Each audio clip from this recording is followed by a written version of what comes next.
बुत परस्ती के। उन्होंने एक किताब लिखी सन 1803 में, तोहफाहुल मुहाजिदीन, एक किताब लिखी पर्शियन में, तोहफाहुल मुहाजिदीन। इसमें लिखा कि भगवान खुदा एक ही है, बुत परस्ती गलत है, वो पॉलिथिज्म, अनेक खुदा के खिलाफ थे, खुदा सिर्फ एक था। उन्होंने कहा और इस किताब में लिखा कि बुत परस्ती हराम है, अवतार गलत है, भगवान इस जमीन पे रूप लेके नहीं आता है, इंसान का रूप धारण करके नहीं आता है। और राजा राम मोहन रॉय ने लिखा कि जात पात, कास्ट सिस्टम गलत है, ऊंच नीच जात पात गलत है। और उन्होंने कायम किया एक इदारा जिसका नाम था ब्राह्मो समाज। और ब्राह्मो समाज के ट्रस्ट डीड में राजा राम मोहन रॉय लिखते हैं कि इस ट्रस्ट के बिल्डिंग में कोई भी बुत, कोई भी स्टैच्यू, कोई भी स्कल्पचर, कोई भी कार्विंग, कोई भी फोटो, कोई भी पेंटिंग और इसके जैसी चीज इस बिल्डिंग में नहीं आएंगे। वो इतना खिलाफ थे बुत परस्ती के। और ब्राह्मो समाज और फैलने लगा और इसके कई शाखे, many offshoots came of Brahmo Samaj. लेकिन जितने भी शाखे बने ब्राह्मो समाज के, उनके चंद नुक्ते यकसा थे। नंबर एक, वो मानते थे कि खुदा एक है, भगवान एक है। दे वर अगेंस्ट पॉलिथिज्म, अनेक भगवान के खिलाफ थे। इसमें लिखा था कि बुत परस्ती हराम है, गलत है। इसमें लिखा था कि अवतार जैसी चीज, भगवान इंसान का रूप धारण करके धरती पे नहीं आते। कास्ट सिस्टम, जात पात के खिलाफ थे। Cycle of birth and rebirth optional था, आपको मानने का है तो मानो, नहीं मानने का है तो नहीं मानो, पुनर्जन्म में। राजा राम मोहन रॉय के बाद आते हैं जस्टिस राणा डे, बॉम्बे के थे। उन्होंने कायम किया प्रार्थना समाज। और जो ब्राह्मो समाज में सिखाया जाता था, इसमें भी वही था, भगवान एक है, अनेक नहीं है, बुत परस्ती गलत है, अवतार गलत है, जात पाति के खिलाफ थे। लेकिन खुसूसन उन्होंने कहा कि औरतों को तालीम देना चाहिए और औरतों जब उनके शोहर मर जाते हैं, जब उनके पति मर जाते हैं, इंतकाल होता है, उन्हें फिर से शादी करना चाहिए। तारीख कहती है कि उसके बाद और एक ग्रेट हिंदू रिफॉर्मर आए, उसका नाम था स्वामी दयानंद सरस्वती। वो गुजराती ब्राह्मण थे और उन्होंने कायम किया आर्य समाज। और आर्य समाज के शाखे सब जगह है, बॉम्बे में भी है, पूना में भी है।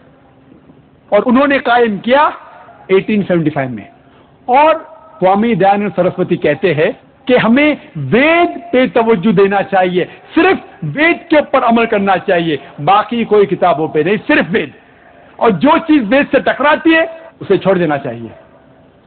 और स्वामी दयानंद सरस्वती ने भी कहा कि भगवान खुदा एक है, बुत परस्ती गलत है, अवतार जैसी चीज नहीं है। उसके बाद और एक ग्रेट हिंदू रिफॉर्मर है स्वामी विवेकानंदा। वो स्वामी रामाकृष्ण के शागिर्द थे और उन्होंने कायम की रामाकृष्ण मिशन। और उन्होंने फेमस किया हिंदू धर्म वेस्टर्न कंट्रीज में। वो जाते शिकागो और वो कॉन्फ्रेंस वर्ल्ड रिलीजन्स के, वहां जिक्र करते हैं हिंदू धर्म के बारे में। स्वामी विवेकानंदा कहते हैं ये लफ्ज हिंदू गलत है, सही लफ्ज होना चाहिए वेदांतिस्ट, क्योंकि हमें वेदा में मानना चाहिए। और वो वेद के सिखाए हुए चीजें को फैलाने की कोशिश की। हमें सिर्फ वेद पे सबसे ज्यादा तवज्जो देना चाहिए, जो वेद से टकराता है उसे छोड़ देना चाहिए।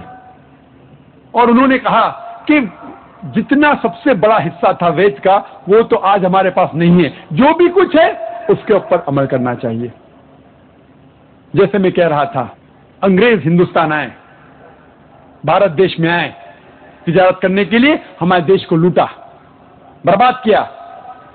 उनकी पॉलिसी थी डिवाइड एंड रूल, बंटवारा करो, हिंदू मुस्लिम में झगड़े लगाओ और देश को लूटो, देश पे राज करो। ये हिंदू रिफॉर्मर्स जैसे राजा राम मोहन रॉय, जस्टिस राणा डे, स्वामी दयानंद सरस्वती, स्वामी विवेकानंदा, ये लोग कोशिश किए कि हमारे तहजीब को फिर से सही करें। और मैंने इनकी किताबें पढ़ी। जो भी कुछ मैंने कहा आज के तकरीर में, मैंने मेरे खुद दिमाग से नहीं कहा, मैंने इनकी किताबें पढ़ी और फिर पता लगा कि ये भी हिंदू धर्म में मौजूद है। लेकिन अक्सर जब ये हिंदू रिफॉर्मर्स किताब लिखे, हवाला नहीं दिए। अक्सर लोग जब कहते हैं और किताब लिखते हैं, हवाला नहीं देते। मैं हूं तालिबे इल्म कंपैरेटिव रिलीजन का, स्टूडेंट ऑफ कंपैरेटिव रिलीजन, तालिबे इल्म हूं तकाबुल मज़ाहिब का, और अक्सर तकरीर में अक्सर 99% जब भी कोई बात करता हूं, चाहे इस्लाम की हो, हिंदू धर्म की हो, ईसाईयत की हो, हवाला देता हूं ताकि लोग को यकीन हो कि मैं जो कह रहा हूं सच कह रहा हूं। मैंने क्या किया, इनकी किताबें पढ़ी और तहकीक की। वेद में, भगवत गीता में, उपनिषद में, पुराना में उन्होंने कहा, ये हिंदू रिफॉर्मर्स ने, भगवान एक है, किधर लिखा है? मैं कहा, मैंने तहकीक की। छंदोग्य उपनिषद पाठ नंबर 6 भाग नंबर 2 मंत्र नंबर 1, एकम एविदित्यम, भगवान एक है, दूसरा नहीं है। इस तरीके से तहकीक करके मैंने हवाले इकट्ठा किए और ये तकरीर आपके सामने पेश की। ये मेरे दिमाग में से अपने आप नहीं लिखा, किताबें पढ़ी, तहकीक की और आपके सामने। हवाले क्यों दिया? तो लोग समझेंगे कि ये जाकिर मुसलमान है, इधर उधर बंडल मार रहा है। किताबें मौजूद है, हमारा इदारा है माशाअल्लाह बॉम्बे के अंदर, कोई भी चाहे हिंदू हो, ईसाई हो, मुसलमान हो, बुद्ध हो, आके देख सकता है, पढ़ सकता है, तहकीक कर सकता है। और अक्सर मैंने जब हवाले दी वेद के दी, क्योंकि वेद सबसे ऊंची किताब, सबसे अहम किताब है हिंदू धर्म में। अगर आप बाकी हवाले भी निकाल देंगे, उपनिषद के, भगवत गीता के, पुराने के, फिर भी मेरी तकरीर तकरीबन वही रहेंगी। लेकिन जानबूझ के मैंने हवाले दिए भगवत गीता के, पुराना के और दिगर किताबों के, क्योंकि ये किताबें ज्यादा पढ़ी जाती है। हिंदू इस किताबों को ज्यादा पढ़ते, भगवत गीता को वेद से ज्यादा पढ़ते। मानते हैं कि वेद ऊपर है, लेकिन पढ़ते भगवत गीता ज्यादा। इसीलिए मैंने इन किताबों का भी जिक्र किया मेरी तकरीर में हवाले के साथ, ताकि वो लोग भी जो भगवत गीता पढ़ते हैं, उपनिषद पढ़ते हैं, पुराना पढ़ते हैं, जान ले इसमें क्या लिखा है। मैं भी पहले इन ब्रिटिशर्स, इन अंग्रेज के ट्रैप में आ चुका था, उनके फैलाए हुए जाल में आ चुका था। मैं समझता था हिंदू धर्म और इस्लाम में यकसानियत हो ही नहीं सकती, मुमकिन ही नहीं, नामुमकिन। फिर मैंने हिंदू रिफॉर्मर्स की किताब पढ़ी, वेद का मुताला किया, दिगर किताबों का मुताला किया, हिंदू मज़ाहिब के, हिंदू धर्म के, और फिर तकरीर पेश की। हमने, इस देश भारत ने अंग्रेज से तो छुटकारा पा चुका है। We have received independence from the Britishers. अंग्रेज से आजाद तो मिली, लेकिन उनकी पॉलिसी डिवाइड एंड रूल अब तक हम उसको इस्तेमाल कर रहे हैं। अफसोस की बात है, अंग्रेज तो चले गए, अपने गलत चीजें छोड़ गए। हम अब तक डिवाइड एंड रूल की पॉलिसी इख्तियार करते, खुसूसन इस देश के पॉलिटिशियंस। अंग्रेज चले गए, अपनी गलत हरकत छोड़ गए।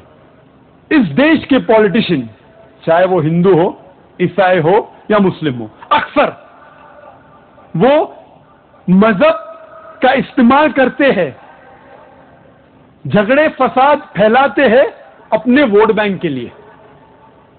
इस देश भारत में, सारे जहां में, सारे जमीन में सबसे ज्यादा राइट्स, सबसे ज्यादा राइट्स, कम्युनल राइट्स, मजहब के राइट्स, दंगे फसाद इस देश में होते। सारी दुनिया में सबसे ज्यादा अगर कोई भी देश में दंगे फसाद होते हैं मजहब के नाम से, वो है भारत में। और अक्सर जब हम तहकीक करते हैं, इसकी जड़ होती है अक्सर पॉलिटिशियंस।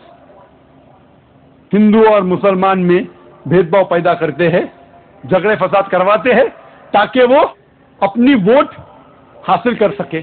अब देख रहे अयोध्या में क्या हुआ, गुजरात में क्या हुआ, वोट बैंक के लिए।